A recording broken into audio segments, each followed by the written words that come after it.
कि देश का जो ढांचा है, जो सामाजिक ढांचा है, इतना अड़ियल और सड़ियल है कि उसमें हजारों साल से कोई परिवर्तन नहीं आया।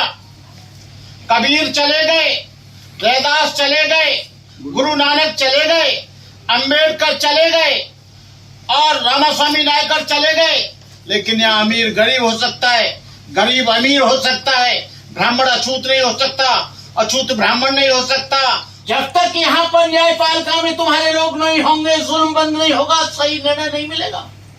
यहाँ पर विजेंद्र मेघवाल की मूंछ काट कर उसे मार दिया गया, कितने लोगों ने आवाज उठाई। इंद्र मेघवाल को मार दिया गया, कितने लोगों ने आवाज उठाई। वहां पर 132-33 लोग बैठे, वहां आवाज क्यों नहीं उठी कि वहां तुम्हारा आदमी एक भी नहीं था। वहां पर वो लोग थे जिनके गले में पट्टा बांध दिया गया है। पार्लियामेंट में यहाँ पर जुल्म होता है, यहाँ पर तुम्हारे डिमोशन किया जाता है, यहाँ पर सरकारी उपक्रमों को बेचा जाता है। आप लोग आज जो आगे बढ़े, ये 5 स्टार होटल के लोग में हम पार्टी कर रहे हैं, हम कोई गांव में नहीं कर रहे। मैं इस पार्टी को एक अच्छी जेंट्री, पढ़े लिखे लोगों की जेंट्री, हाई फाई जेंट्री मानता हूं, जो हम यहाँ बैठकर बात कर रहे हैं।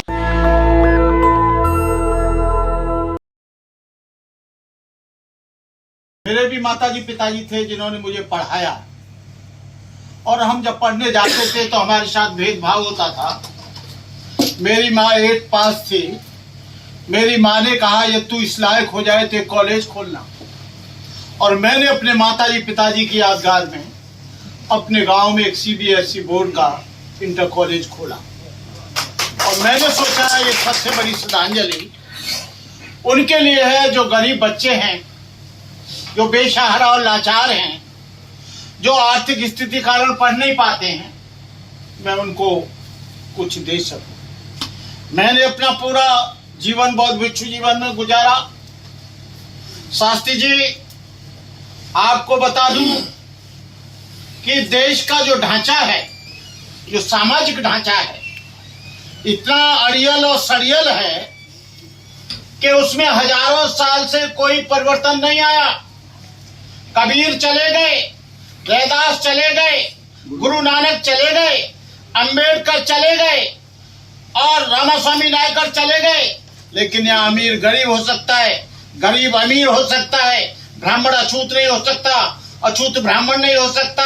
और कहने का मतलब ये है, हमारे कई मंत्रालयों में हमारे जगजीवन राम जी ने काम किया, लेकिन आपके ही बनारस में संपूर्णानंद की मूर्ति को ढो डाला। आज किसी के मुंह पे पेशाब किया जा रहा है, किसी को जूते में पेशाब पिलाया जा रहा है, किसी के साथ बलात्कार हो रहा है, किसी को घोड़ी पर चढ़कर बारात नहीं चढ़ाने दी जाती है, किसी को कत्ल हो रहा है, कोई अच्छे कपड़े पहनकर जा रहा, फाड़े जा रहे हैं। इसका कारण क्या है? जब से मैं किसी गवर्नमेंट का नाम नहीं लेना चाहूंगा, लेकिन मैं ये कहना चाहूंगा कि हर एक पार्टियां अपने गुर्गे रखती हैं, और वो गुर्गे इस बात के लिए रखती हैं कि उस समाज की जो बात है उसको डाइवर्ट करें, मिसगाइड करें, प्रोपोगंडा करें। ये मुंह पर मुंहता जा रहा है। आप जान रहे हैं, मैं आपसे कहना चाहता हूं जोशी जी और KP चौधरी जी, यहां पर जुल्म की उम्र जब तक कम नहीं हो सकती, जब तक यहां जातिवाद है, और उम्र की कम्र जब तक नहीं हो सकती। यहाँ के 4 बड़े स्तंभ हैं जिस पर देश चलता है। मैं पढ़ा लिखा व्यक्ति हूँ, न्यायपालिका, कार्यपालिका, विधायिका और ये मीडिया। मीडिया में क्या तुम्हारे लोग हैं सबसे ज्यादा अग्रवाल और बनिया बैठे, और उस मीडिया के पत्रकार सारे के सारे ब्राह्मण बैठे हैं। जब से ये मीडिया आया है तब से हमारी बात लोगों के पास पहुंची है। चाहे तो शंभू सिंह जी हो, चाहे नागपाल जी हो, चाहे हमारे एमएन जी हो, चाहे अन्य लोग हों, वो हमारी बात को हजारों मील दूर तक अमेरिका, लंदन, फ्रांस में हमारी बात को सुन रहे हैं। और ये वो लोग हैं जो भूखे और नंगे पर समाज से आए, लेकिन हम इनको भुला लेते हैं, इनको थोड़ा थोड़ा भी योगदान नहीं देते हैं और ये ऐसे कैसे चले जाते हैं। ये जब तक यहाँ पर न्यायपालिका में तुम्हारे लोग नहीं होंगे, जुल्म बंद नहीं होगा, सही निर्णय नहीं मिलेगा। जब तक आपके विधायिका में, पार्लियामेंट में लोग नहीं होंगे, पार्लियामेंट में वो पट्टा बांधने वाले जैसे कुत्ता को पट्टा बांध देते हैं और जा कुत्ते रखवाली करना गेट पर जाकर, पैसे वो एक भी आदमी, कोई भी आदमी नहीं बोलता है।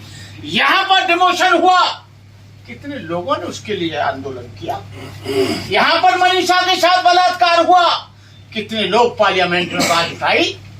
यहां पर विजेंद्र मेघवाल की मूंछ काट कर उसे मार दिया गया, कितने लोगों ने आवाज उठाई। इंद्र मेघवाल को मार दिया गया, कितने लोगों ने आवाज उठाई। वहां पर 132-33 लोग बैठे, वहां आवाज क्यों नहीं उठी कि वहां तुम्हारा आदमी एक भी नहीं था। वहां पर वो लोग थे जिनके गले में पट्टा बांध दिया गया है। पार्लियामेंट में यहाँ पर जुल्म होता है, यहाँ पर तुम्हारे डिमोशन किया जाता है, यहाँ पर सरकारी उपक्रमों को बेचा जाता है। आप लोग आज जो आगे बढ़े, ये 5 स्टार होटल के लोग में हम पार्टी कर रहे हैं, हम कोई गांव में नहीं कर रहे।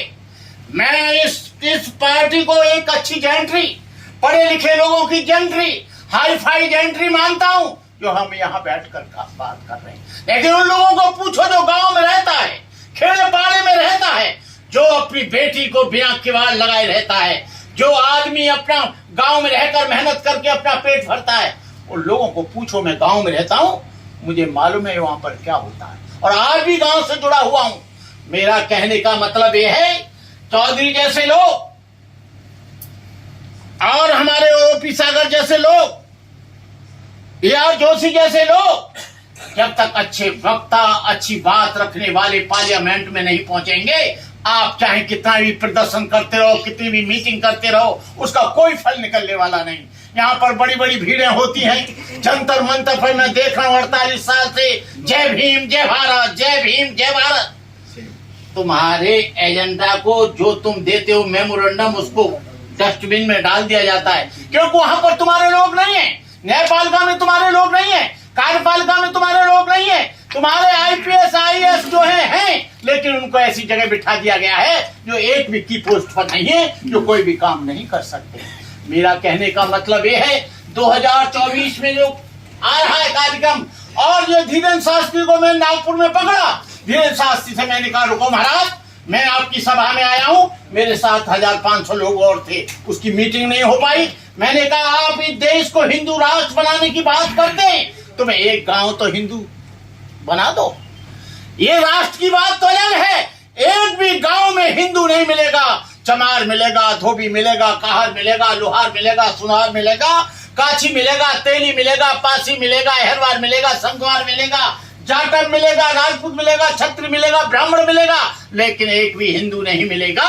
हिंदू का क्या मतलब तुम कहना चाहते हो?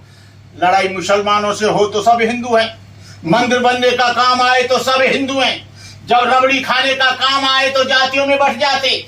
जब मंदिर में उमा भारती जी को मैंने देखा, वो दूर जाकर बैठी थी। कल्याण सिंह कहते थे कि मैं 100 बार फांसी के तख्ते पे लड़ूंगा। एक भी बैकवर्ड शेड्यूल कास्ट के आदमी को वहां के न्यास में, वहां के ट्रस्ट में एक को भी नहीं रखा गया, और ये मरे जा रहे हैं।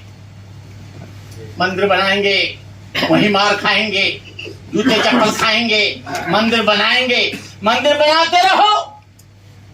केवल यहाँ एक कौम है जो बिना करे धरे, वो ब्राह्मण है, और जब तक सबसे बड़ा हिंदू ब्राह्मण और क्षत्रिय और वैश्य ये 3 हैं, बाकी शूद्र जो है 6743 जातियां, वो हिंदू नहीं हैं, वो शूद्र हैं।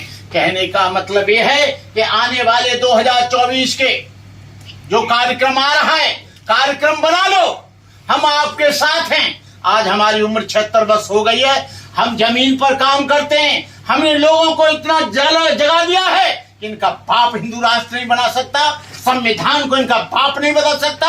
ये पार्लियामेंट में बैठने वाले इस संविधान को नहीं रोकेंगे।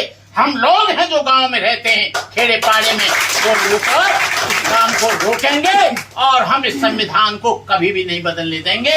इन्हीं शब्दों के साथ केपी चौधरी को मेरा बहुत बहुत आशीर्वाद। नेशनल दस्तक की आपसे गुजारिश है कि अगर इसको बचाना चाहते हैं तो नेशनल दस्तक को सब्सक्राइब करने के लिए रेड कलर के सब्सक्राइब बटन को दबाएं, फिर बेल आइकन की घंटी दबाएं।